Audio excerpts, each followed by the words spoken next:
जय साईं राम, नमस्कार। मैं ब्रिजमोहन सूरी आपका अपने इस चैनल में स्वागत करता हूं।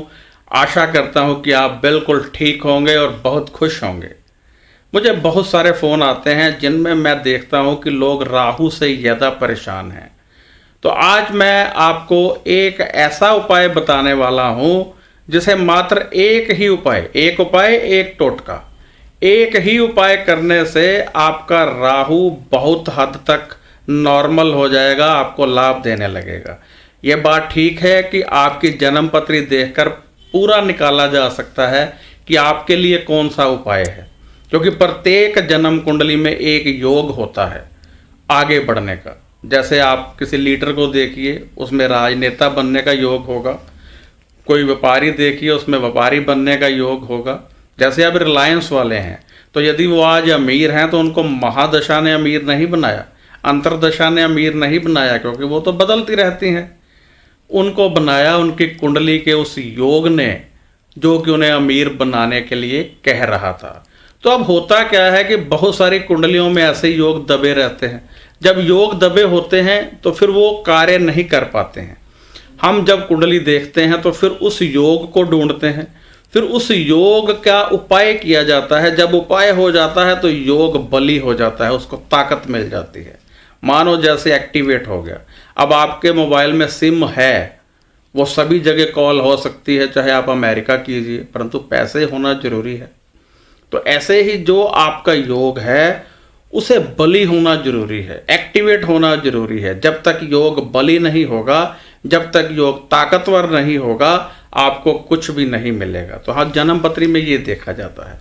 परंतु आज हम बात कर रहे हैं राहु का एक ऐसा उपाय और एक ऐसा टोटका जो आपको बहुत ज़्यादा लाभ देगा। राहु नीच ग्रहों की श्रेणी में आते हैं। कब नीच हो जाएंगे कहा नहीं जा सकता है। तो राहु कहते हैं कि मैं जिस व्यक्ति की काया पर आया हूं उससे नीच कार्य करवाऊंगा, उसकी सोच को नीच करूंगा। तो बस अब इन दो बातों से ही सब कुछ हो जाता है। यानी यदि आपका राहु नीच हो गया तो आपको बदनामी मिलेगी, आपको चोट लग सकती है, आपका कहते हैं कि चोरी तक करने को दिल करने लग जाता है। तो जब राहु नीच है तो आपको बदनामी मिलने के चांसेस हैं, लड़ाई झगड़े के चांसेस हैं, चोट लगने के चांसेस हैं, पेट के खराब होने के चांसेस हैं, रात को ज़्यादा सपने आने के चांसेस हैं, आपको घबराहट होने के चांसेस हैं।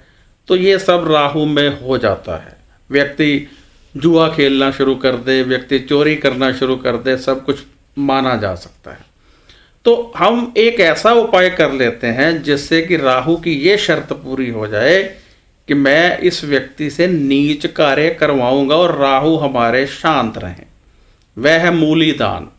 क्योंकि मूली जमीन के नीचे उगती है तो इसको हम नीच दान कहते हैं। पत्ते उतारकर आप रोजाना यदि मूली का दान करते हैं तो राहु आपके उच्च रहते हैं। ये उन व्यक्तियों को रेगुलर करना होता है जिनके राहु की दशा या अंतरदशा चल रही है। यदि नहीं चल रही है तो आप रविवार के रविवार वैसे भी मूली का दान कर सकते हैं। इस उपाय से आपका राहु बहुत शांत रहेगा। कभी कभार हॉस्पिटल जाते हैं, पुलिस स्टेशन जाते हैं, तो वहाँ का पानी पी लीजिए, राहु शांत रहते हैं। अब हम बताएंगे मेन टोटका, क्योंकि राहु के आने से लोगों को रात को नींद नहीं आती, सपने ज़्यादा आते हैं, दिमाग थका रहता है, सुबह फिर वो ठीक ढंग से कार्य नहीं कर पाते हैं। तो मैं आपको ये बताना चाहता हूँ कि फिर हम क्या करें। क्योंकि जब किसी बच्चे पर राहु की दशा आ जाती है वह पढ़ना बंद कर देता है, यानी पढ़ाई करेगा बहुत कम। राहु की पहचान बड़ी सिंपल है। व्यक्ति गंदा गंदा सा रहेगा, नेल बड़े या बड़े रहने दो, शेव नहीं करनी है, बाल नहीं कटाने हैं, कपड़े जैसे हैं चलेंगे। तो ये सब राहु की एक पहचान है।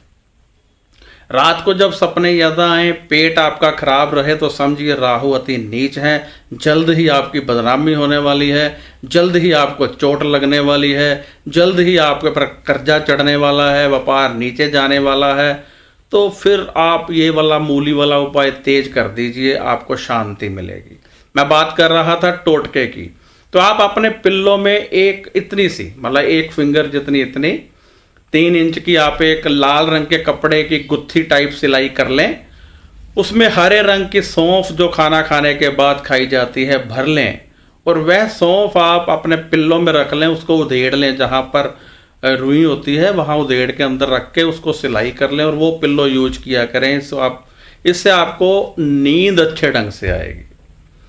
और यदि राहु ज़्यादा तंग कर रहा हो तो फिर आपको अपनी जन्म कुंडली जो है दिखानी चाहिए किसी ज्योतिषाचार्य को, ताकि वह कुंडली के हिसाब से आपसे उपाय करवा सके। एक बात और कहना चाहता हूँ कि इस चैनल को सब्सक्राइब जरूर कीजिए, क्योंकि ये चैनल आपका अपना चैनल है। इसमें बहुत सारी जानकारियाँ मैं समय समय पर देता हूँ, हेल्थ टिप्स देता हूँ और बहुत सारी जानकारियाँ ज्योतिष से संबंधित, धार्मिकता संबंधित, शिरडी बाबा साईं बाबा से संबंधित। जो मैंने किताबें लिखी हैं 4 साईं बाबा के ऊपर, एक लिखी है हिंदू मान्यताओं के विभिन्न आधार, एक मेरी पुस्तक शीघ्र आ रही है लाल किताब। तो ये सारी पुस्तकें मैंने लिखी हैं जो मार्केट में आ रही हैं, उन पर भी मैं देता रहता हूँ। यदि आप चाहते हैं कि मेरी सारी जानकारियाँ वीडियो आपको मिलती रहें तो इस चैनल को सब्सक्राइब कीजिए। सब्सक्राइब करने से आपको ये सारी जानकारियाँ मिलती रहेंगी और आप इसे पढ़ सकेंगे। और एक निवेदन है हाथ जोड़कर आपसे कि कृपया कॉल मत किया कीजिए। व्हाट्सएप पर अपना क्वेश्चन लिखिए, आपको जवाब अवश्य मिलेगा। व्हाट्सएप पर आप अपना क्वेश्चन लिखकर डाल दीजिए, 24 घंटे इंतज़ार कीजिए, आपको जवाब मिल जाएगा। जय साईं राम, नमस्कार, खुश रहिए और आबाद रहिए और आगे बढ़ते रहिए। जय साईं राम।